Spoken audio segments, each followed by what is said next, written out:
이재명 당대표와 함께하는 올 금년 첫 번째 최고위원회 공개 회의인 것 같습니다. 돌발적인 정치 테러로 굉장히 어려운 상황을 겪으셨는데, 다행히, 굉장히 좀 오늘 사실 정상적으로 당무를 보시기에는 좀 무리한 상황이지만, 여러 가지 현안도 많고, 또, 당에 대한, 여러 가지 고민도 많으셔서 오늘 이 자리에 함께 하셨습니다. 앞으로 건강 잘 관리하시고요. 당대표가 건강하게 복귀하실 수 있도록 현장의 응급조치와 이후 수술 및 폐유 과정에서 애써주신 부산대 의료진과 서울대 의료진께 다시 한번 감사 말씀드리고요. 소방 관계자분들께도 감사의 말씀을 드립니다. 윤석열 대통령이 오는 27일부터 50인 미만 사업장까지 적용되는 중대재해처벌법을 두고 국회에 적용유예 법안 처리를 촉구했습니다. 매우 유감스럽습니다.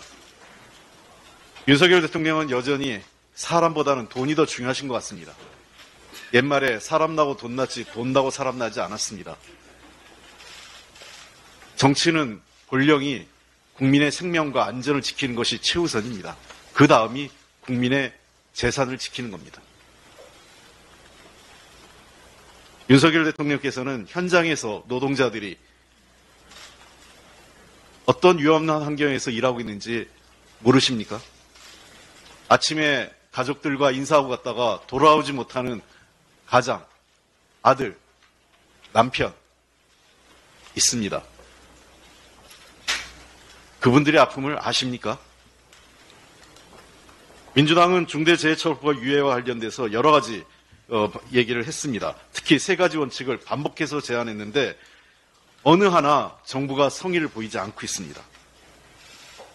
그 어떤 준비도 없이 무응답으로 일관하며 적용유예에 관련돼서 여론몰이만 하다가 이제 불과 열흘 앞두고 2년 추가 유예 법안을 국회 보고 처리하라. 거의 일방 통보 수준입니다.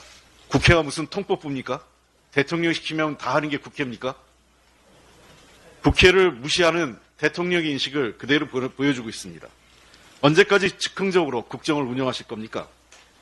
대통령이 해야 할 것은 법안 처리 요구가 아니라 행정부 수반으로서 지난 2년간 아무것도 제대로 하지 못한 것에 대한 사과와 함께 실질적인 대안을 마련해 오는 것입니다. 작년 12월 발표된 고용노동부 2022년 산업재해 현황 분석에 따르면 전체 산재 사망자 2,223명 중 무려 61%인 1,372명이 50인 미만 사업장에서 발생하고 있습니다. 근데 그대로 유예해달라는 겁니까? 아무런 대안도 없이? 제가 여러 차례 말씀드렸습니다. 무엇보다 중요한 것은 중대재해처벌법 이행과 산업 현장 안전관리감독을 책임질 산업안전보건청을 설치해달라고 얘기했습니다. 산업안전보건청 설치 없이 정부가 마치 할 일을 다 한 것처럼 국민을 속이는 것은 중대재해처벌법이 제정되기 전까지 희생된 노동자들을 전혀 존중하지 않는 것입니다.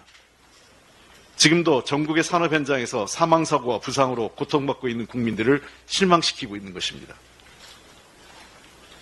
중대재해처벌법은 2022년 1월 27일부터 이미 2년간 50인만 사업장 적용 유예됐습니다. 이 기간 동안 정부는 현장에 준비를 했어야 되는데 하지 않은 것입니다. 다시 한번 분명히 강조하겠습니다. 중대산업안전보건청 연내 설치와 관련된 구체적인 계획을 가지고 오십시오. 거기서부터 이 법을 유예할지 말지를 판단하겠습니다. 경제단체들에게도 말씀드리겠습니다. 야당에게 법안 통과를 부탁하지 마시고 정부에게 산업안전보건청 설치를 촉구해 주십시오. 그게 우선입니다. 한동훈 위원장에게도 말씀드리겠습니다. 정치개혁에 대해서 연일 많은 말씀을 하고 계십니다. 정치는요, 자기가 원하는 게 있으면 상대의 원하는 것도 존중하고 경청하는 것이 중요합니다. 국회에 특권 내려놓기, 네, 맞습니다. 저희들도 동의하고 이미 관련 법안 제출했습니다. 그러려면 국민들이 많은 우려를 갖고 있는 제왕적 대통령제를 개선하는 것도 함께 수용하십시오. 5.18 전문 국회 전문에, 헌법 전문에 넣겠다고 하셨으니 그것도 같이 합시다. 아울러 기후변화, 저출생, 고령화에 따른 인구위기 등도 함께 대책도 해서 필요하면 헌법에 반영할 수 있도록 함께 논의합시다.